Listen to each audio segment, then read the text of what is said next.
Kami bangga, kami bahagia karena kami punya Yesus yang luar biasa. Engkau Allah yang besar, Allah yang benar. Engkau Allah yang kudus dan rela untuk menguduskan umat-Nya. Engkau datang, lahir di kandang domba Betlehem, mati di atas bukit Kalvari dengan tubuh yang terpecah dan darah yang tercurah, agar kami yang hina boleh menjadi mulia. Kami yang selayaknya untuk menerima hukuman, dan kami beroleh pengampunan dan keselamatan. Dan hari ini kami ada di tempat ini sebagai orang-orang yang dianugerahkan hak yang istimewa sebagai anak-anak Tuhan, sebagai milik kekasih Tuhan, sebagai harta kekayaan yang menjadi anugerah yang Tuhan berikan bagi kami. Untuk itu kami tundukkan hati, duduk diam di bawah kaki Tuhan, berdoa, jadikan setiap tanah hati kami tanah yang baik, agar benih yang ditabur itu akan tumbuh hidup dan berbuah, menjadi benih yang berkemurahan dan berkemenangan. Pakai hamba-Mu yang sederhana ini menjadi alat di tengah pelayan pekerjaan Tuhan untuk pagi hari ini. Terpujilah ya Bapa Tuhan yang kekal, Allah Abraham, Allah Ishak dan Yakub, Allah Adonai Elohim, Tuhan yang kekal, yang mulia, yang kami kenal di dalam Yesus Kristus. Kami menyerahkan pemberitaan firman Tuhan pada pagi hari ini. Ini doa kami kepadamu di dalam nama Yesus. Kita semua yang percaya bersama berkata, amin. Shalom. Shalom. Selamat pagi Bapak Ibu Saudara yang terkasih dalam Tuhan. Satu kebahagiaan bagi rasa syukur saya kepada Tuhan di dalam Yesus, jika hari ini, saat pagi hari ini saya ada di tempat ini, saya berdiri di mimbar ini. Saya tahu itu bukan karena kuat dan gagah saya, tetapi karena anugerah dan kasih setia Tuhan. Amen. Yang kedua, terima kasih untuk hambanya Bapak Pendeta Yeremia Wismanto, segenap pengurus untuk gereja JKI RBC Rehoboth Blessing Community Church yang ada di tempat ini. Saya percaya bahwa anugerah dan kasih Tuhan ada di tengah-tengah gereja Tuhan di tempat ini. Amen, amen. Tidak lupa saya menyampaikan salam dari seluruh keluarga besar Gereja Jemaat Kristen Indonesia, yaitu JKI Bethesda di Ungaran. Kiranya sukacita dan damai Tuhan selalu menyertai kita. Amen. Sekalian, luar biasa untuk tim pujian musik semua yang sudah melayani dengan luar biasa. Tuhan memberkati kita. Bapak Ibu Saudara yang terkasih dalam Tuhan, nama saya Nathanael Didi Prianto. Saya mengembalakan di gereja JKI Bethesda baru 33 tahun. Iya. Saya mengajar di Sekolah Tinggi Teologi Sangkakala, ya juga baru 30 tahun. Saya sebagai anggota Forum Kerukunan Umat Beragama FKUB di Kabupaten Semarang baru 17 tahun, mau ke 18 tahun ini. Jadi 3 periode berturut-turut ada hadir dan bersyukur. Tahun 2020 Tuhan memberikan hadiah yang luar biasa dengan doa dan puasa selama kurang lebih pergumulan ini 5 tahun, sehingga pada bulan Oktober tahun 20 pemutihan IMB rumah-rumah ibadah di Kabupaten Semarang ada kurang lebih 1.300 rumah ibadah diputihkan. Gereja kurang lebih 135, vihara kurang lebih 27, lainnya masjid mendapat pemutihan secara IMB tanpa bayar, gratis melalui kerjasama FKUB dan pemerintah daerah. Dan ini menurut saya hadiah yang luar biasa di hari-hari ini. Ya, Semarang bersyukur mulai bergerak ya, tetapi baru tahap itu di FKUB. Saya mendorong teman-teman, dorong itu kemenak, Dorong itu untuk wali kota secepatnya untuk tanda tangan. Jangan digantung hanya sebagai laporan FKUB untuk memenuhi data, target, anggaran. Ini harapan saya. Maka saya dorong teman-teman yang sudah dapat untuk rekomendasi FKUB, cepat ditindaklanjuti kepada Kemenag, cepat ditindaklanjuti untuk tanda tangan wali kota agar cepat untuk izin itu keluar.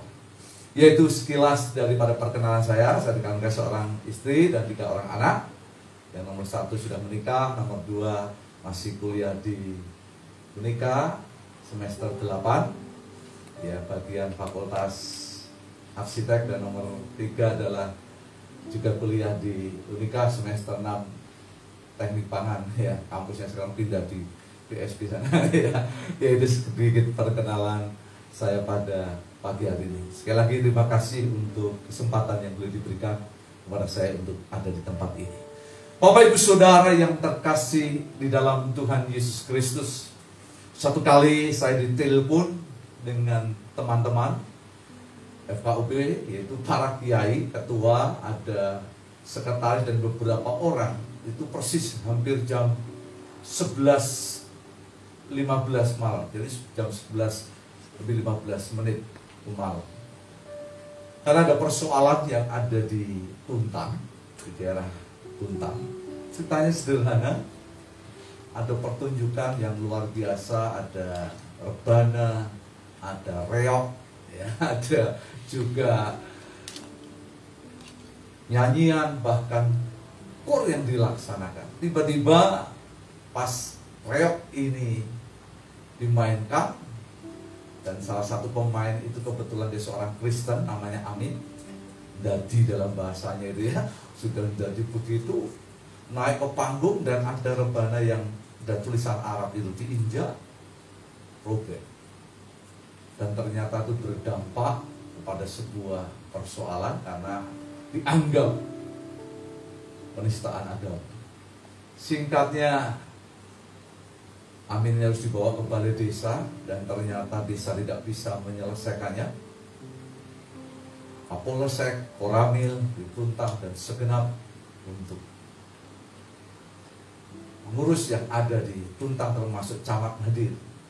Dan tidak selesai karena balai desa begitu banyak orang, dan mereka menuntut untuk seorang Amin ini harus diadili bahkan dihukum. Akhirnya FKUB diundang, datang jam 11:04, saya masih ingat. Kami ada 6 orang datang ke lokasi. Benar, kami melihat bagaimana orang begitu banyak sambil berteriak-teriak tanpa kontrol, dan mereka menuntut untuk Amin ini diadili. Sampai bapak-bapak dari Koramil, dari Polsek, bahkan pemerintah setempat tidak bisa menyelesaikan. Bahkan juga FKUB, ketua kami berkata, gimana? Apa yang harus kita buat? Sudahlah, serahkan saja biar si Amin ini untuk bisa diadili dan dihukum. Di tengah situasi yang sulit itu, saya keluar sebentar, dan di pojok di tempat di balai desa itu, saya berdoa kepada Tuhan, berikan hikmat.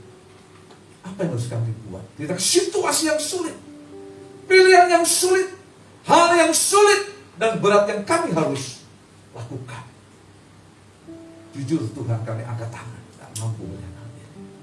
Tapi bagaimana seorang anak Tuhan yang bernama Amin ini, yang mungkin harus diperhadapkan dengan situasi yang berat karena main reok, dan dia harus melakukan sebuah tindakan yang mungkin di bawah sadar dia. Lalu singkatnya Tuhan memberikan hikmat dan diingatkan, coba kamu lihat itu pawangnya, panggil pawangnya.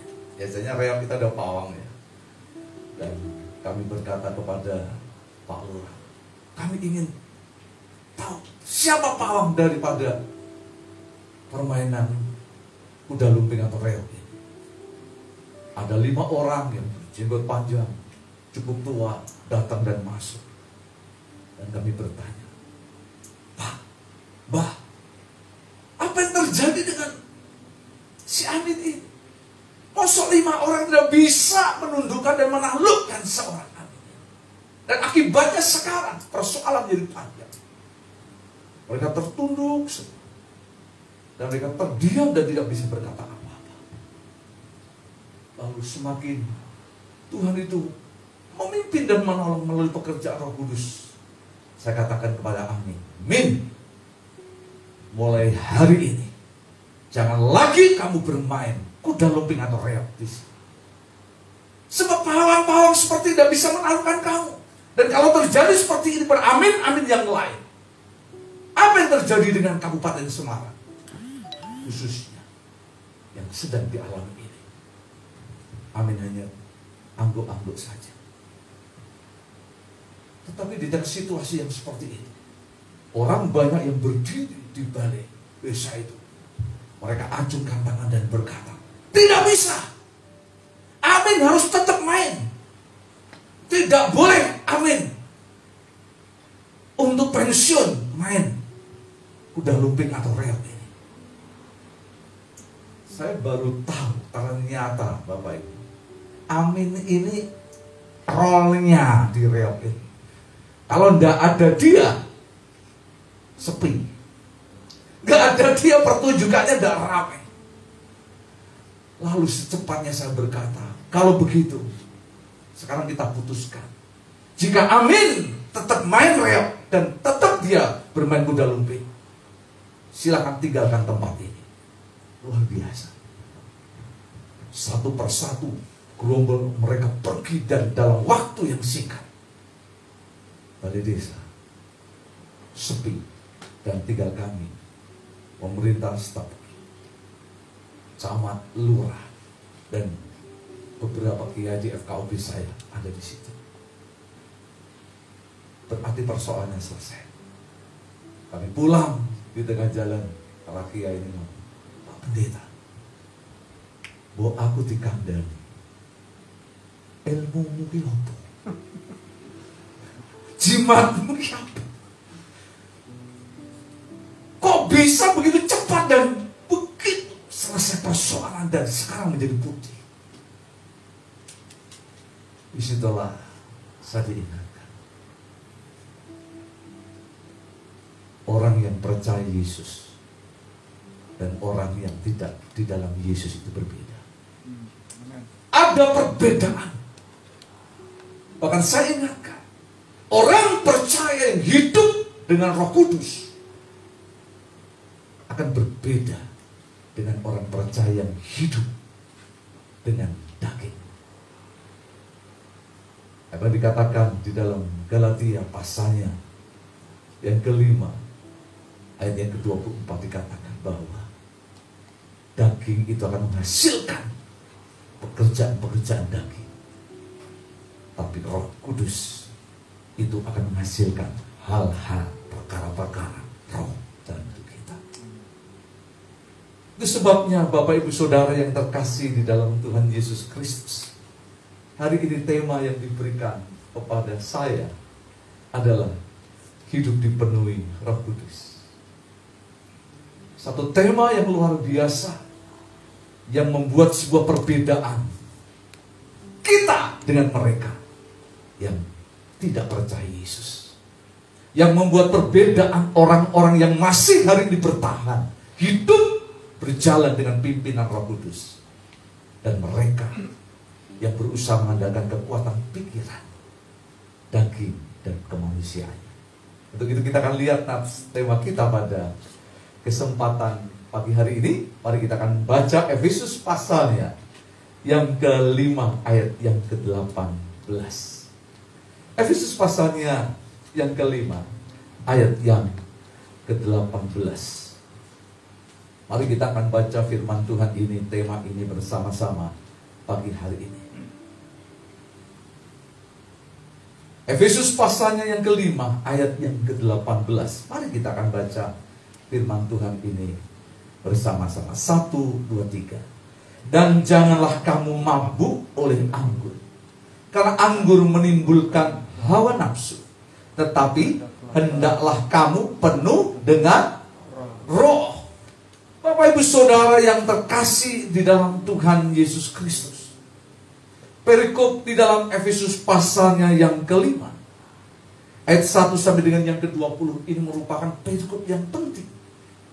Salah satu surat Paulus yang bicara mengenai sebuah perilaku, etika, sebuah tanggung jawab moral yang seharusnya, yang selayaknya itu dihidupi bagi setiap orang yang percaya Yesus. Saya yakin bahwa kita dipanggil dan dipilih tidak saja untuk menjadi percaya dan menerima Yesus sebagai Tuhan dan Juru Selamat kita. Saya yakin ini kita sudah lewati. Tapi ada satu tugas dan tanggung jawab bagaimana kita hidup sebagai orang-orang yang percaya kepada Yesus. Dalam bahasa yang sederhananya, hidup sebagai seorang Kristen. Hal apa yang harus kita lakukan? Hal apa yang harus kita kerjakan? Hal apa yang harus kita perbuat? Dan inilah yang Paulus dorong melalui nasihatnya di dalam Efesus pasal yang kelima, ayat 1 sampai dengan yang ke-20. Maka tema atau judul perikop ini adalah hidup sebagai anak-anak terang. Sebagaimana Yesus berkata dalam Matius pasal 3, 13. Kamu adalah terang dunia. Maka kamu harus menjadi terang bagi dunia. Bagaimana kita hidup sebagai anak-anak terang? Dinyatakan di dalam perikop ini kalau kita membaca di dalam ayat 1 dan 2. Yaitu hidup sebagai penurut-penurut Allah. Artinya apa? Pelaku-pelaku akan kebenaran Tuhan. Maka dikatakan hidup sebagai anak-anak kekasih dalam arti ada ciri Kristus itu yang ada di dalam hidupnya.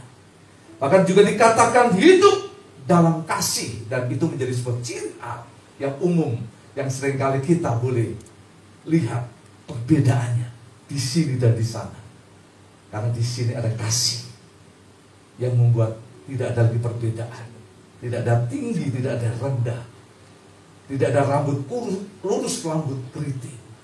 Tidak ada lagi badan gemuk atau kurus.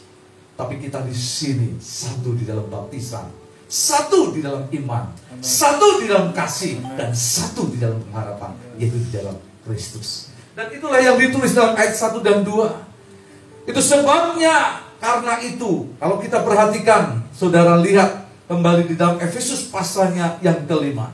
Paulus menegaskan di dalam ayat yang ke-15. Karena itu, sebagai orang-orang yang sebagai penurut akan kebenaran Allah.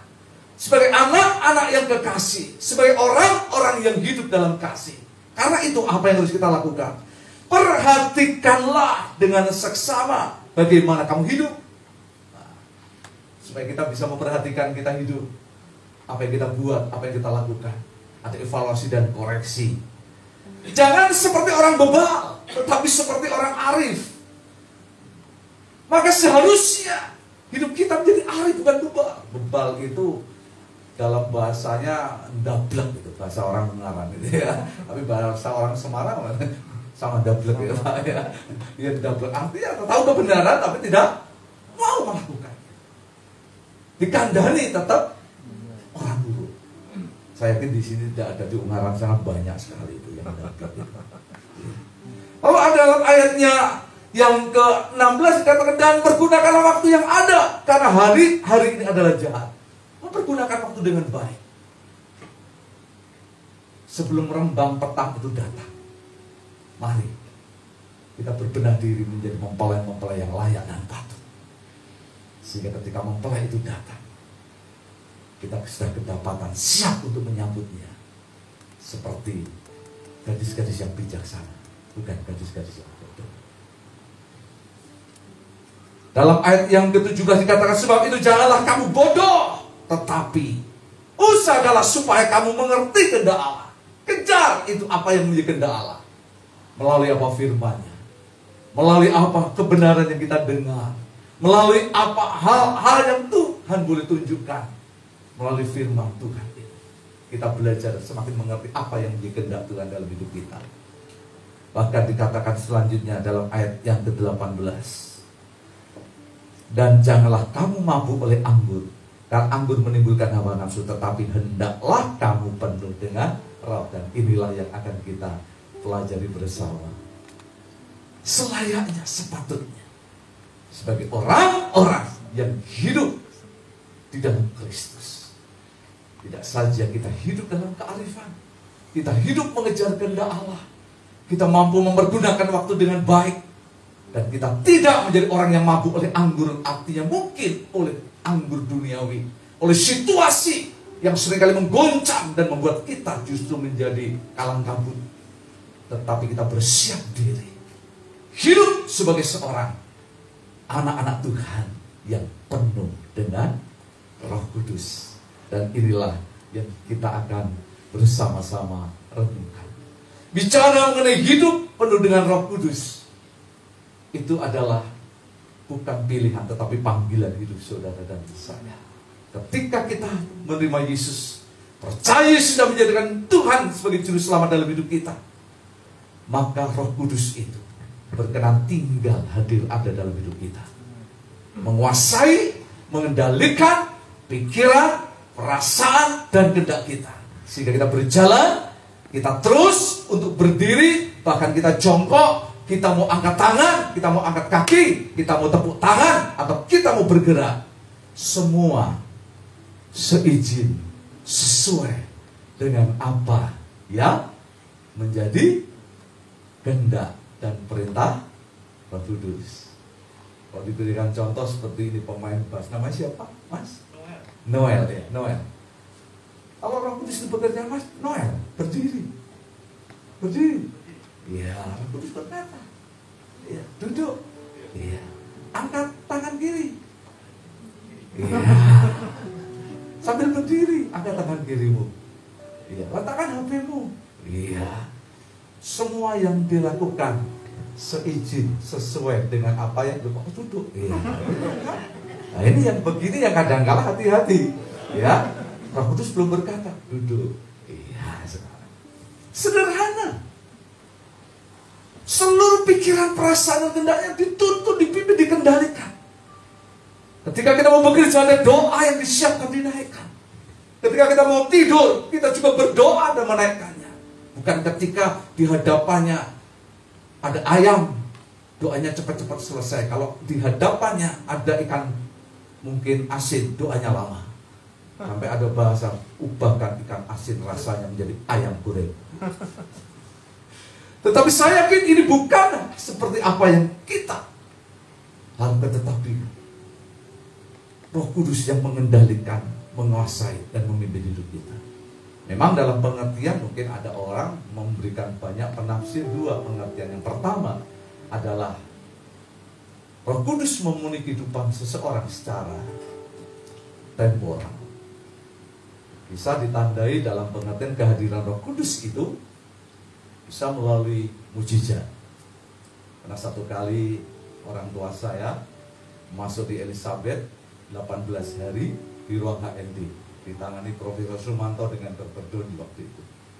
Peristiwa yang terjadi tanggal 26-27 Februari 2007. Transfusi darah hampir 37 kotak. Dr. Doni memanggil keluarga, semua berkata, sudah, tidak ada harapan, HP-nya tinggal 3. Kondisinya tidak sadar, tidak bisa melihat, tidak bisa bicara, tapi bisa mendengar.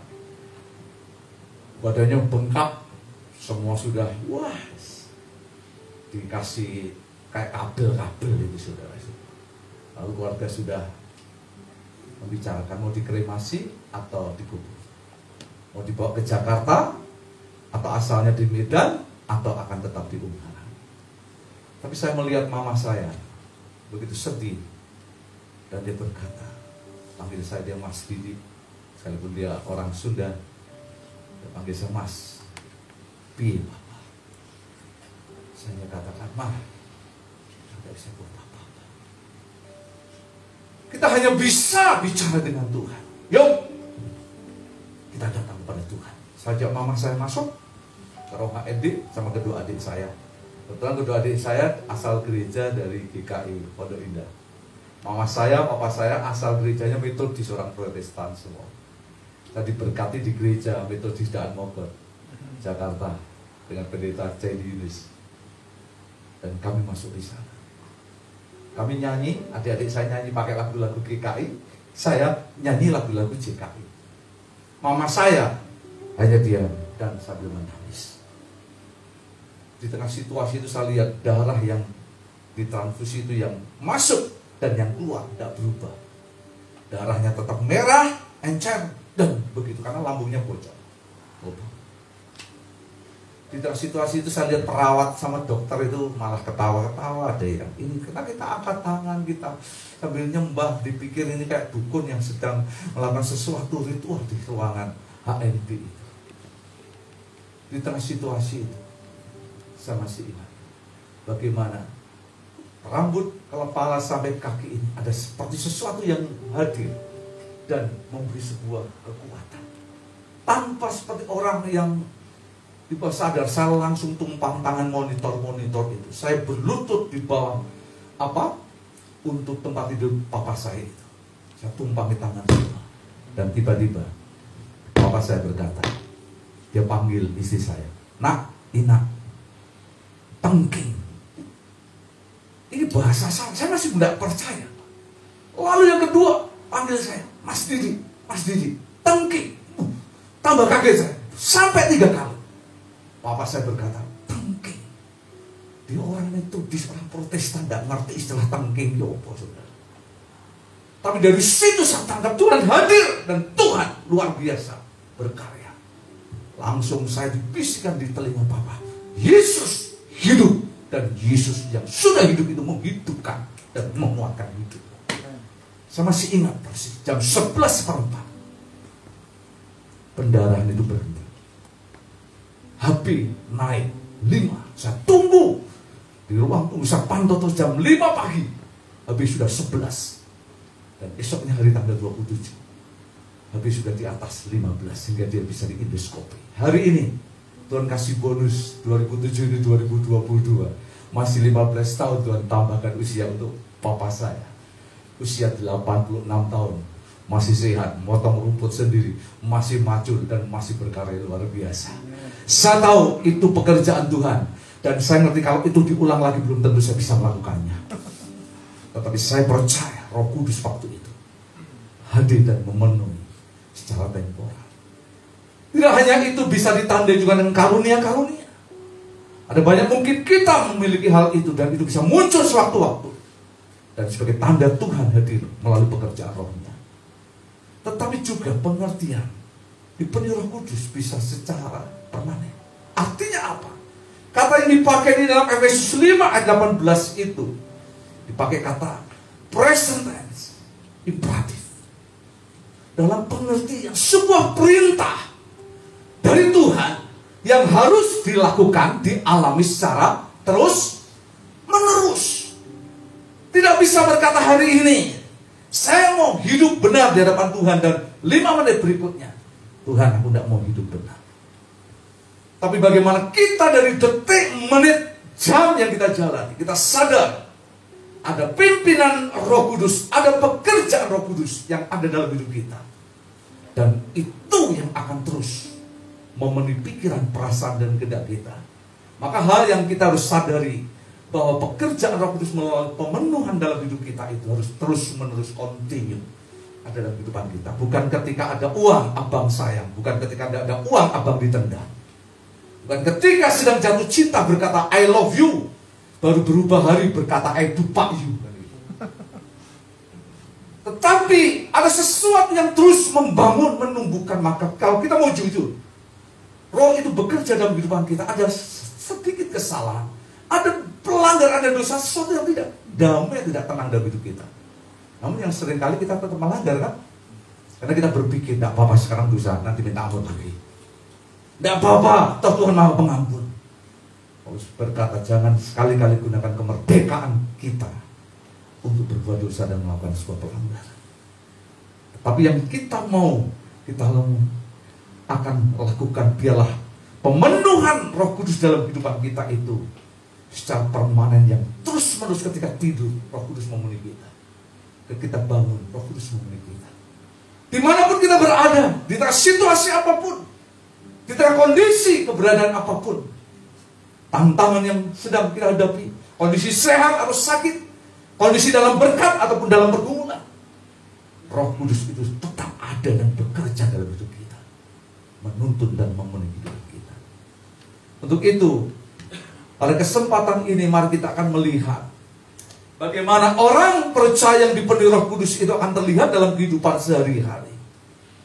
Kita percaya bahwa hidup di dalam kepenuhan Roh Kudus itu akan menghasilkan buah-buah kehidupan yang luar biasa. Secara khusus pastinya buah roh. Galatia pasal 5 ayat yang ke-22-23.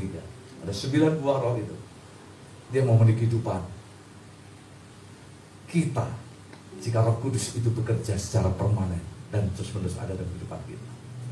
Kalau secara temporal ya mungkin hanya karunia roh itu. Tapi buah roh tidak bisa dipungkiri.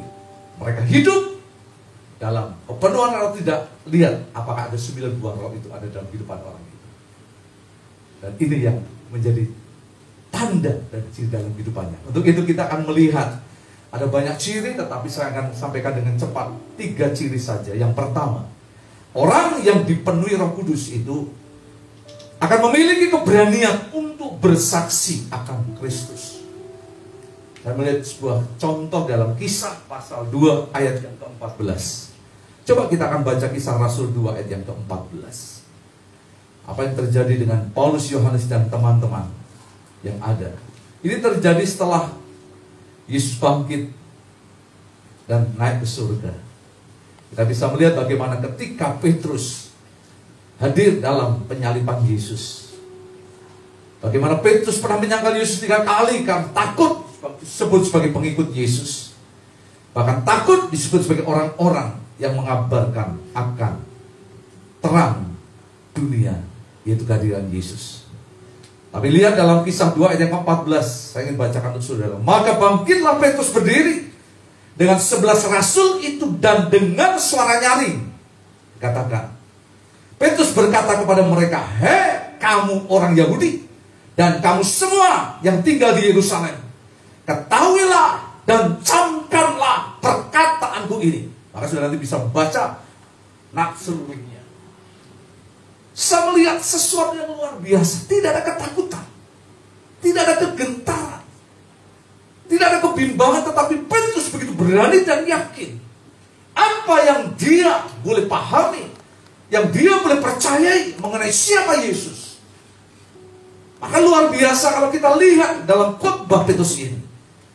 Akibatnya 3.000 orang menerima Yesus dan dibaptis. Luar biasa. Bukan karena Petrus bisa bicara, bukan Petrus pandai bicara, bukan ada keberanian. Bagaimana Petrus bersaksi, itu bukan karena kekuatannya, tetapi karena Roh Kudus yang memenuhi apa yang menjadi kehidupan Petrus. Bahkan dalam Kisah pasal 3 ayat 6 sampai dengan yang ke-8, bagaimana Petrus menyembuhkan seorang laki-laki yang lumpuh di pintu bait Allah. Mas perak ku tak punya, tapi Yesus orang Nazaret itu aku punya. Di dalam nama Yesus bangkit dan berjalanlah, dan orang itu bangkit dan akhirnya melonjak-lonjak. Semua orang heran dan melihat dan takjub. Bahkan yang luar biasa kalau kita baca Kisah 4 ayat 8 sampai dengan yang ke-12, demikian firman Tuhan. Kisah Rasul 4 ayat 8 sampai dengan yang ke-12. Apa yang dikatakan oleh Petrus bagian ini? Maka jawab Petrus penuh dengan Roh Kudus, kuncinya di sini.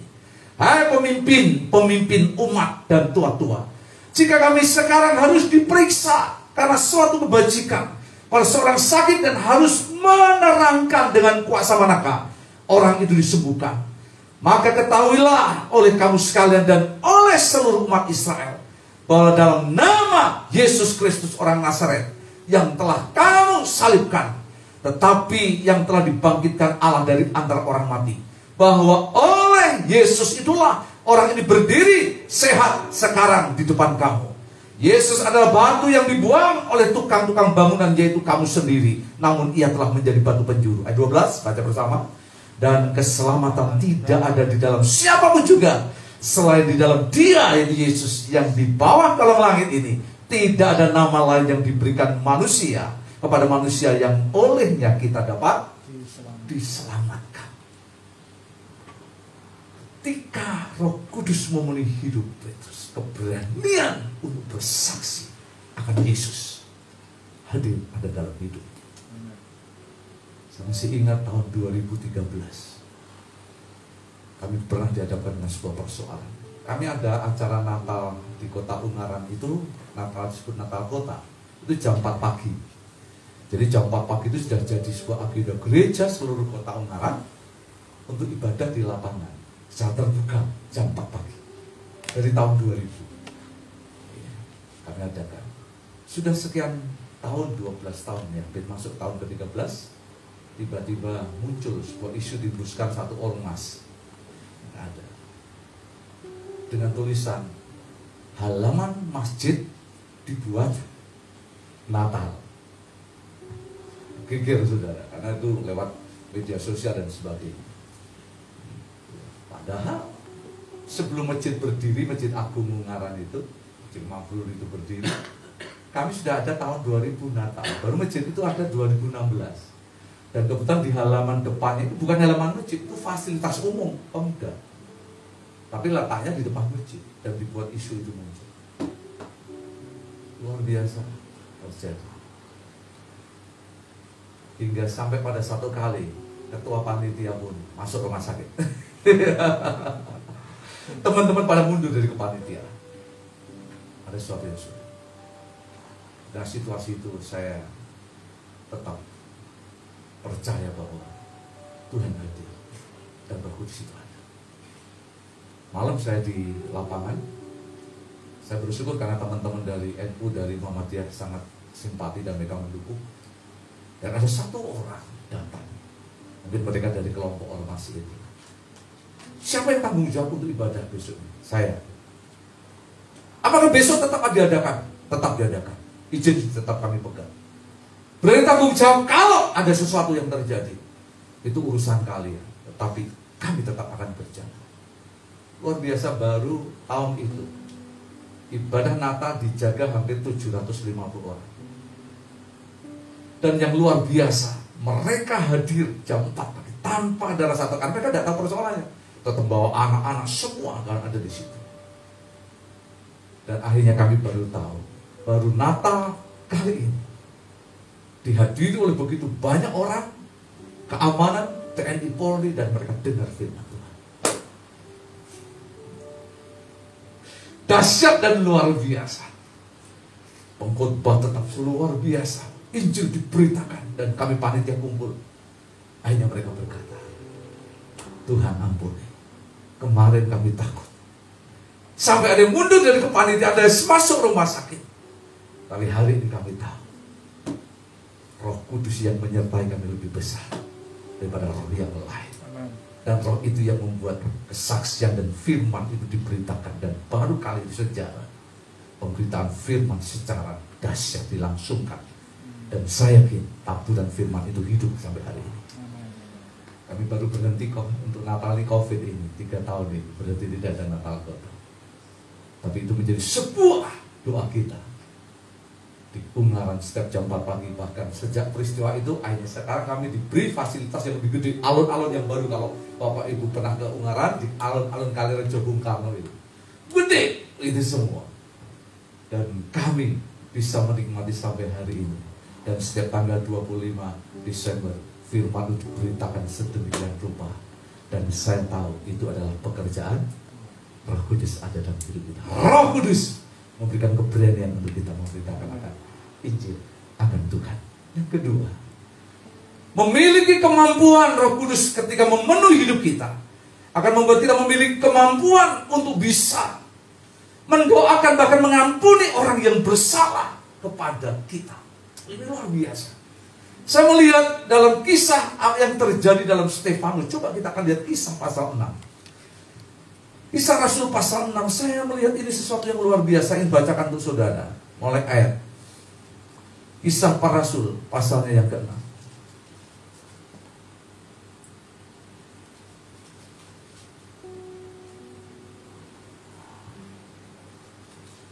Maksud saya pasal yang ke-7.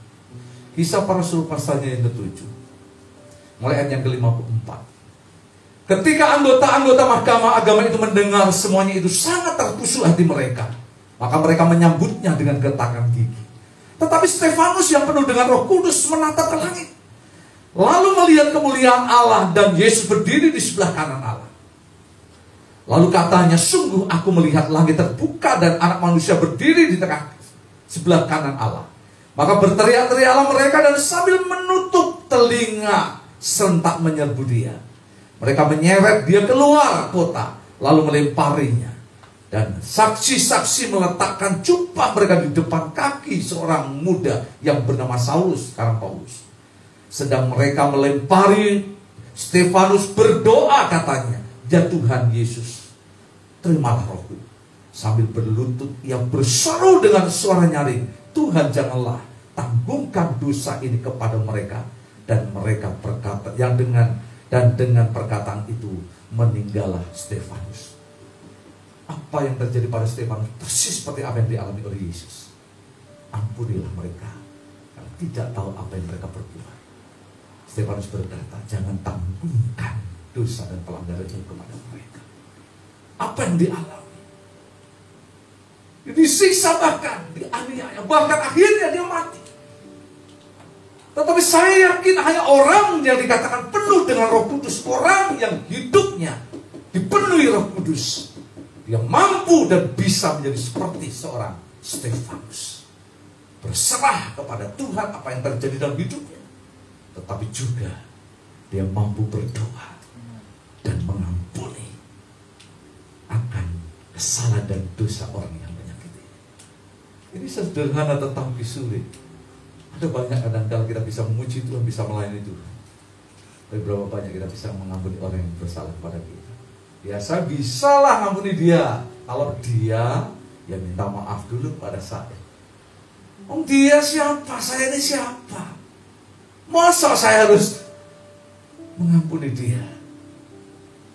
Jelas dia yang bersalah. Bahkan ada yang berkata, sampai nanti kalau ketemu di surga, dan Anda masuk akal, saudara.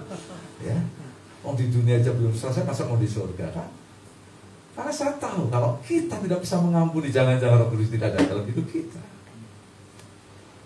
Saya sering melayani beberapa kasus jemaat.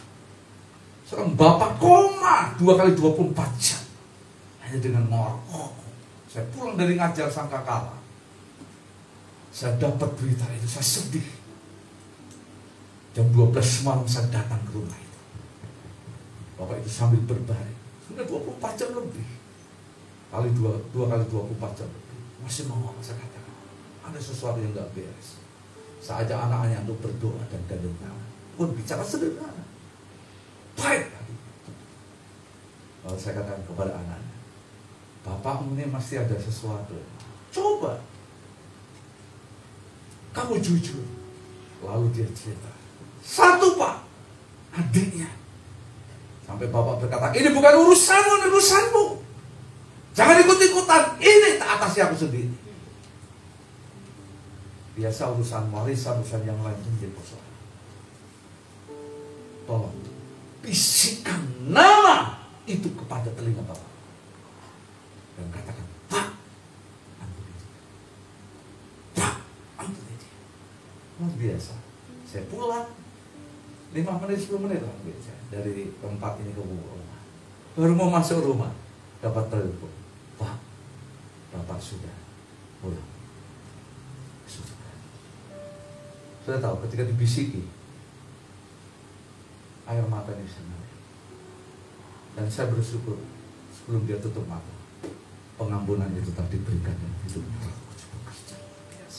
Sini sederhana.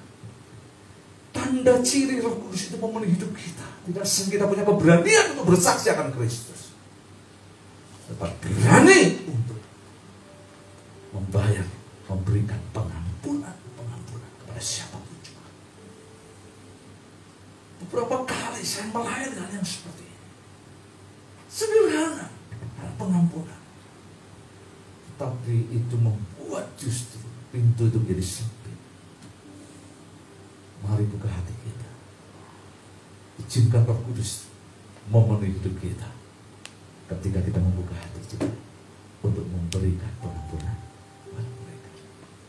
ketiga, yang terakhir, ciri yang berikutnya, memiliki kerinduan untuk hidup selalu dipimpin Roh Kudus. Ya, saya percaya apa yang dikatakan Galatia 5 ayat yang ke-25. Coba kita akan baca. Galatia 5 ayat yang ke-25, firman Tuhan berkata demikian. Galatia 5 ayat yang ke-25, firman Tuhan berkata demikian. Jikalau kita hidup oleh Roh, baiklah hidup kita juga dipimpin oleh Roh. Maka Roma 8 ayat yang ke-14, jika kita adalah anak-anak Allah, maka kita akan dipimpin oleh Roh Allah. Sederhana yang terjadi. Coba Mas Orne maju lagi. Sekarang maju ke sini. Ya, tadi diberdiri, sekarang ke sini sama saya. Iya.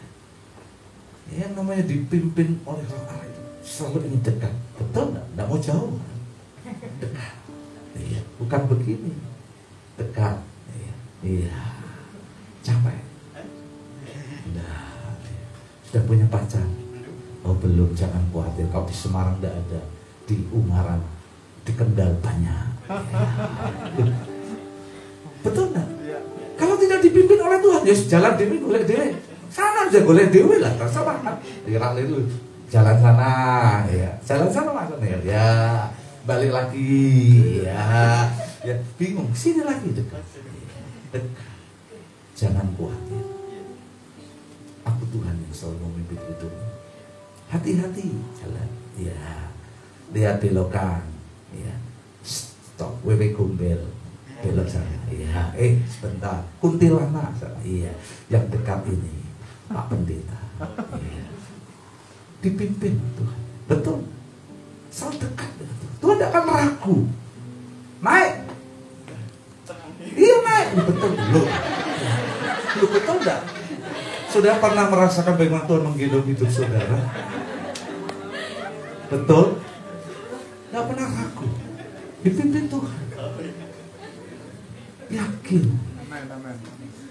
Hidup dipenuhi Roh itu harus punya satu keyakinan bahwa ada Tuhan, ada Roh yang selalu menyertai kita.